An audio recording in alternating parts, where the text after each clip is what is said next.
Hi guys, welcome back to Rts Share Tea, where respiratory therapists live out loud. With me, your host Linda Frott, the Asthma Lady. Yes, welcome everybody. Welcome to anyone new, and I am super excited because I have a new guest co-host, and she is amazing. Yes, so I'm going to let her do her thing, but before I let her do that, let me read her bio and then we can go. Hi, Karen. Hi, Linda. Hi, Asthma Lady. The Asthma Lady. Oh, yes. Okay. Karen Gregory is the acute care advanced practice nurse with a specialty in asthma, allergies, and pulmonary medicine.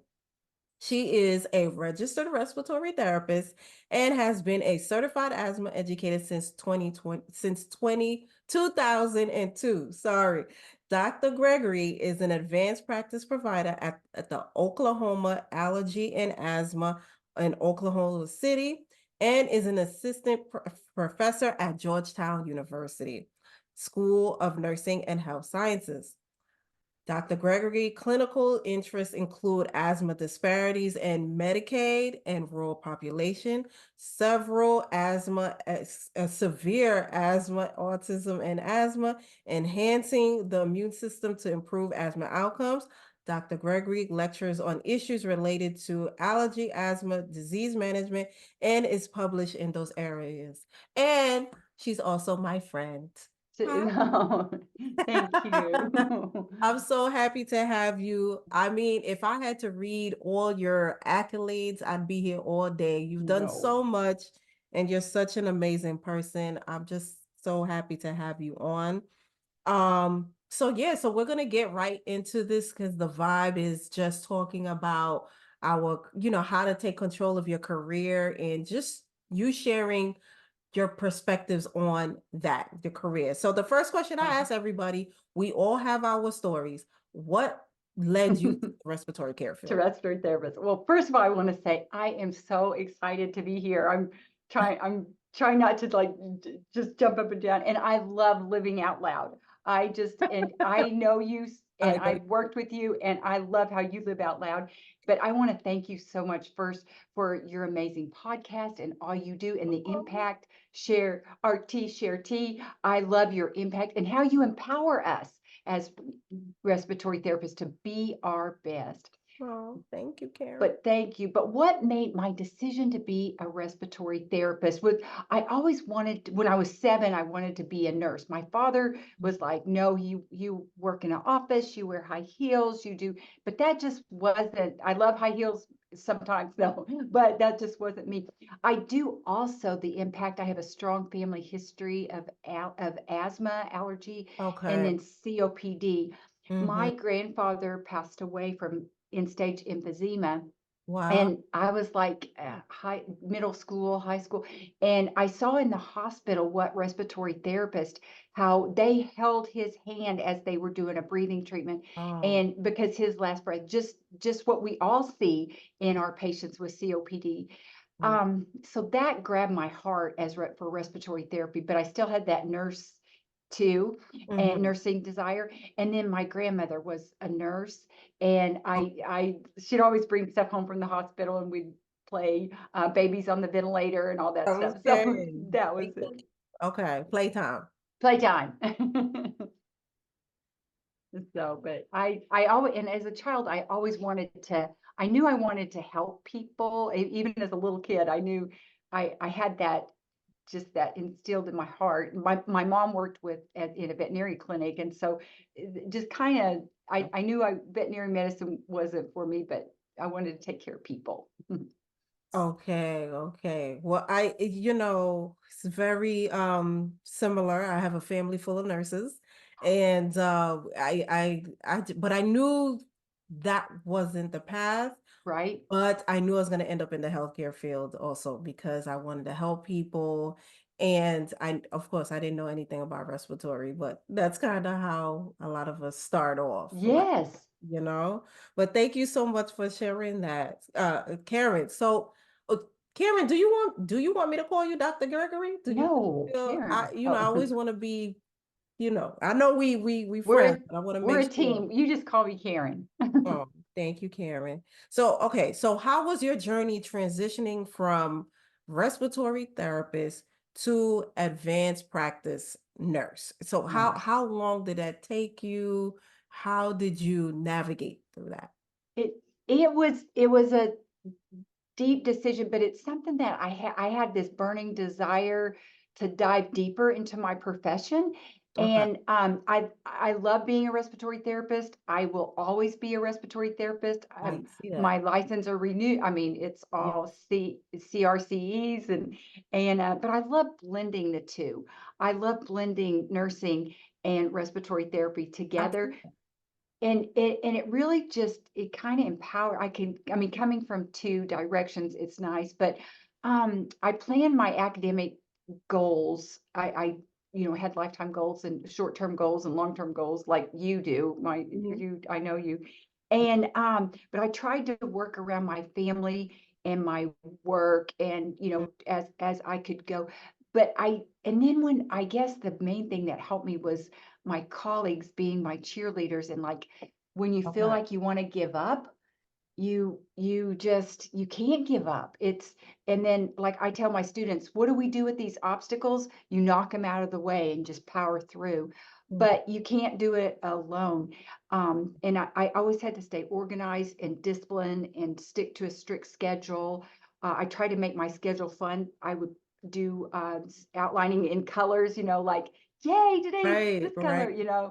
and The color stickers. things. I get you. Impact and stickers like, look what you did, or you're Right. almost there. But that's just how I have to accomplish things. But I leaned on my family and my friends and my faith to get me through. But we started as respiratory therapist, and then a lot of those um, prerequisites transitioned. I had to take a little more Okay. chemistry, microbiology, Okay. statistics, and that So stuff. you were able to transfer a lot of Yes, those credits. Okay. yes, yes. Okay. And So how then many years would you say it took you? it was four. Well, so respiratory therapy, nursing, advanced practice would probably be 6.5 to 7 years. And then I went back several years after that and did my doctorate. But so respiratory therapy two, probably then the RN two, and then the master's degree was That's two. okay. And Okay. So then, you took so a yeah, few steps. I understand what you're saying. baby steps forward. And then my doctorate was too, it was a little more intense, but it was fun. It was good. Yeah, because to get I'm considering the doctorate route. I was waiting to have all my kids and upstairs Right. trying to see how that's gonna go. But folks is like, yeah, some folks it takes 10 years, Yes. 8, I don't know. But yeah, that's what I'm hearing is the Right. average. And it wasn't consecutive, 8 years consecutive. It was, okay, Okay. do this, save some money, work, do and working and go, it was kind of weaving it in. Had kids, yeah, Okay. all the weaving it in. But I never lost that passion. And if I felt, if I stumbled or fell down, I mean, and I've fallen hard too. I mean, I've fallen hard. Everybody has, I think. Oh, But I had faith and support and family and friends to pick me back up and carry look the at that. way. And that's a true blessing. Yes, That's I can. only that's Right. something you can't buy. No, right, exactly. I could never have done that without my friends and family and faith. It's just so true. It's so true. So true. Okay, so what inspired you to specialize in asthma and allergy specifically? Well, I love pulmonology. I love pulmonology, and I mean, I work at a volunteer clinic seeing post-COVID. I've loved that post-COVID patients. With that, whenever it's called the Ministries of Jesus Clinic in Oklahoma, Oh, and Oklahoma City, okay. OKC. So what they said, we'd like you to work at the post-COVID clinic, and I said, oh no, I don't know anything about post-COVID, and they said nobody else does either. So it Uh-uh. was Right. it's I mean, right. we're still learning things Yes, about yes, post-COVID, long COVID, like it's like new information yes. every day. Yes, so that was, real, inspiring to be able to weave things in, but that was, just kind of blending it together, making it, you know, to go. I did, as a respiratory therapist, the ICU, like what we all do, ICU Right. and on the floor, and I love that. And Mhm. then some community asthma education, Right. asthma camps, that's so fun. And, pulmonary rehab. Oh my goodness. Oh, I love pulmonary rehab. Okay.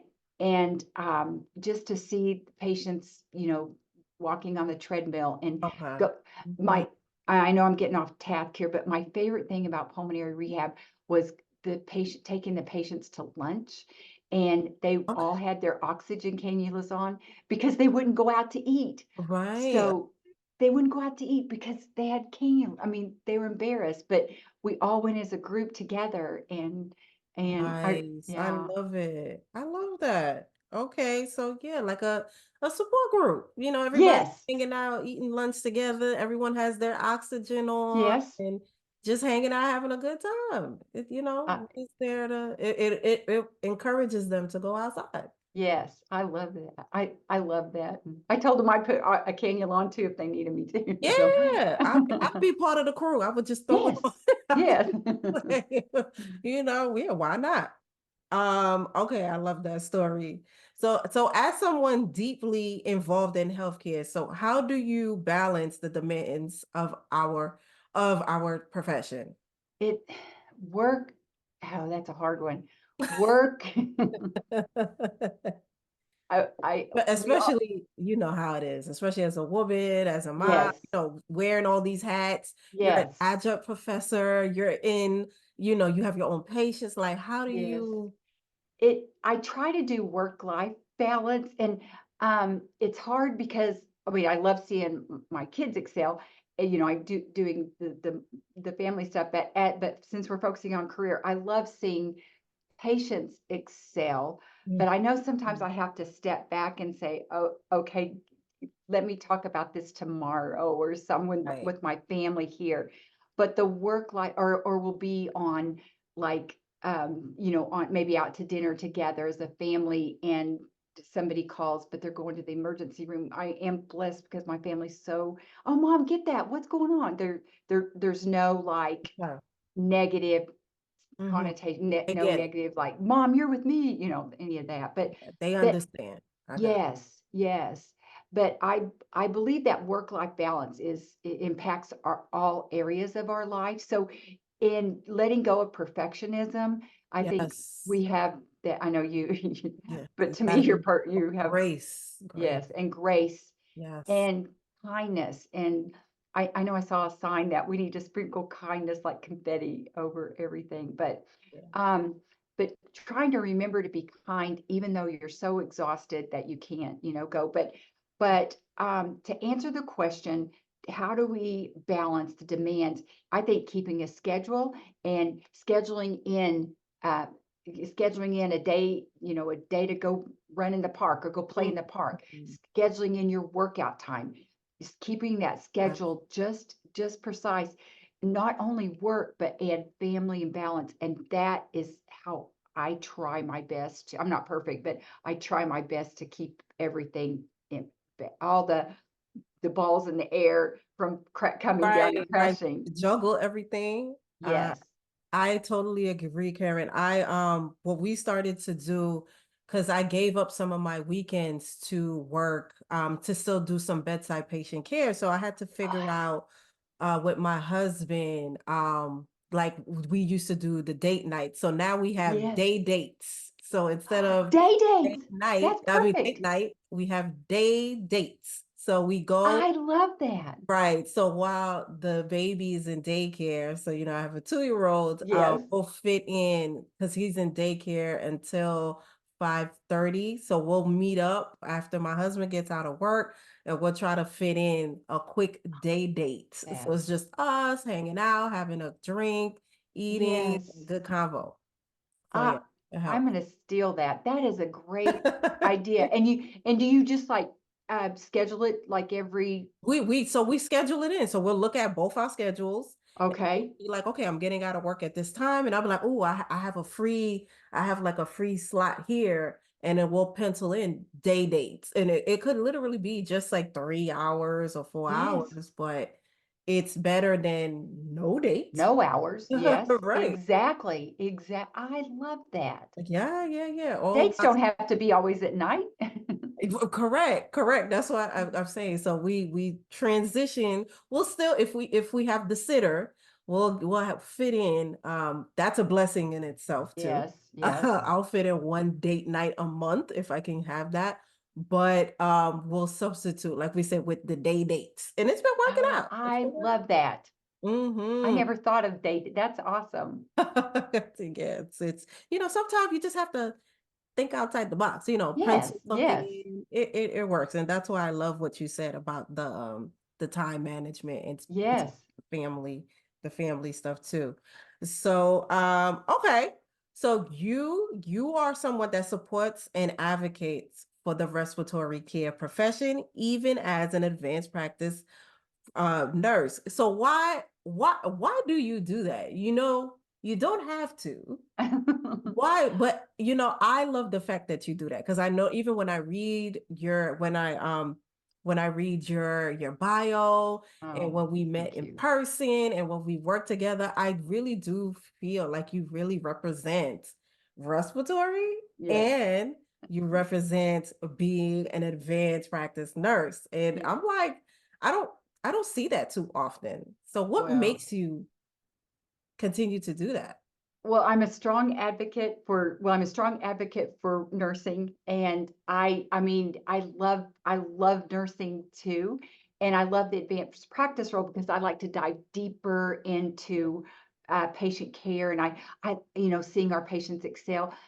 But with that, the respiratory therapist is equal, and I guess that's in my DNA. Right. I I guess feel like that. it And is. that's what I hear when you speak. I'm like, Karen is a whole, like, you have your own patients, you're in your own practice, but you still wave the flag like, I'm a Yes. respiratory therapist, Yes, it is, and we have loud and respiratory. proud. I'm the only respiratory therapist in our at the Oklahoma Allergy and Asthma Clinic, but I celebrate Respiratory Care Week, and I celebrate, it's just Right. me. It's a party for one. So, but I but bet no, you I just love it because our RTs are at the bedside. RTs are PhD prepared, do. doing Mhm. research. I didn't tell you this, but last weekend we did, for the Association of Asthma Educators, we did a asthma educator review course at the University of Alabama in Birmingham. Nice. Oh, Linda, that respiratory, the direct Robert, I won't say the lesson, but Robert, he is incredible. I Okay. mean, they're building it's a 1134 bed hospital. It Okay. is incredible. But just seeing but I love blending the two professions together, and You do and, it so gracefully too. I really do notice that. Like, that's what I said, when I met you, I almost didn't understand. Like, well, okay, she's such a, like, you're such a cheerleader for both. both. And And I just love it. I love your energy and the support that you have for both profession. And I think you display very well how you can navigate through both of these professions right. and it not be like a whole production. Right, because we're on the same team. We're all on the same team, and our patient is the center of the team. Hmm. But I want to do anything I can to help promote both profession, or both nursing and respiratory therapy. And but I guess it's kind of like having two kids. You love both of them. Right, right. Just having both of them around and carrying them with you wherever you Yes, go. wherever you go. I think it's so cool. So Karen, and with all that you have done, that, like I said, I couldn't even read your whole bio because I'd be Well, here thank like you. all day. You're so With sweet. Thank everything you you. have done around asthma and allergies. I've seen, even before I met you, I've seen your name in a few articles that I have read. I've seen you speak at a few places, and I've always loved your passion. Like you, I could tell that you love what you do, and you're very for your patients. Well, thank you. Thank you. That means, Linda, that means so much. And I'm grateful. Thank you for saying that. That means a lot. Yes, I said that's why I said when I was like, I have to meet this lady. I was like, and then when we met, I was like, oh, I feel like we're the same kind of, Yes. Well, we speak the same language. yes, yes. We speak the same language. We live out loud. Yes, yes, yes, yes. Okay, well, Harriet, finally, what message or insights do you want to leave our listeners with regards to taking over their careers? What tips? What would you tell folks?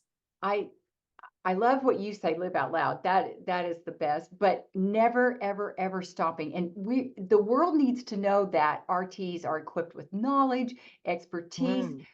perseverance. We can do anything we set their mind from. We got through COVID, and I wasn't at the front line of the, ground zero. I was maybe a floor or two up with outpatient, but still, look what respiratory, all the innovative things that we can do anything we set our minds to. I love the ARC. One time, long time ago, one of the leadership, someone in leadership told me that if we are not at the table, we're on the menu. Hmm. And so Okay. I want to leave RTs with, don't wait for opportunities to come to you. You get out there and you grab those, you Yes. grab everything. And then we need to be mentors to each other and Yes. mentees. And we can be a mentor and a mentee both in the same, working Yes. with bonding together. And I would say, like, defining our goals or short-term and Mhm. goals, and um, having that healthy work-life balance that we talked about, But I guess my bottom line would be, like, your career is your journey, and you are the driver. And so, Yes. depending on which way you want to go, can make it happen. But don't ever give up. Don't always, always set your dreams higher or always set your goals higher than you can reach. One of my favorite sayings is that if your dreams don't scare you, then they're not big enough. Yes, So, yes, yes, yes. Oh, yes, this is true. You have to. I think career, as far as taking control of your career, is just owning it, yes, like just yes, going for it. Like you said, go get it. You know what I'm yes. saying? I haven't always received the yeses, but I've learned how to maneuver and turn some of those no's into yeses just Oh, by yes, continuing to learn and work on myself and right. put yourself out there, and it has helped take control of my career. Just doing different things. Exactly, Yes, exactly. yes. That's why I love having these type of conversations and sharing different folks' perspectives and all the roles that we play in the healthcare field, and Yes, just displaying what it looks like when someone is in control yes. for it. And Well, thank you so much, if Karen. somebody says you can't do it, just say, watch me. You understand? It's just like sometimes that's what you have to do. Exactly. Yes, yes. Karen, I love this. Thank you so much. Thank you for I inviting me. I always give folks the opportunity to plug away what they have going on, how to reach you. I know you're going to be at the quad A Uh, that doing the asthma course. I did see you that you're Yes, I wish I was yes. going. I I do can't. too. The schedule is just, I can't make it happen this month, but It's go hard. ahead, plug away. Where can It- people see you? What do you have going on? yes. Well, for the American Academy of Allergy, Asthma, and Immunology, that's a good group. They have good, references and a lot of information. Yes. And then our Association of Asthma Educators, we're going to have a big conference July 17th, I Mhm. believe, right then. And I hope we'll both be there together. I, But I that I hope I'll be there. We'll see. I, I hope to be there. and that's in Charlotte, North Carolina. Okay. But oh, I would if and then you can have my email or whatever if there's anything I can do or help or um anything. I would be most honored. And then the ARCs, their big work in asthma is amazing too. So Yes, yes. And I know you're on a few projects, right, for AARC and yes. and you're just doing great stuff in the asthma and allergy space. So I will definitely anybody that's interested in reaching Karen, I will, leave your email available and yeah, hopefully and folks that are interested in becoming a certified asthma educator, Mhm. go for the Go course, for it. Yes. later this month. So yeah, Yes. Just makes you amazing. that And much marketable. Yeah. listen, and Karen is hilarious I and know. smart, and you're gonna have a good time. I had a Thank great time you. with you, Karen. That's why I I was have a great time with I you. was like, I need to spend some time with Karen. She's funny. I was like, I had a great time with you. But thank you so much, Karen, for Thank you. being here. I appreciate you. And I'm excited to see what else that you do in the asthma and allergy space. Um, yeah. So much going on in 2024. And hopefully I will be seeing you.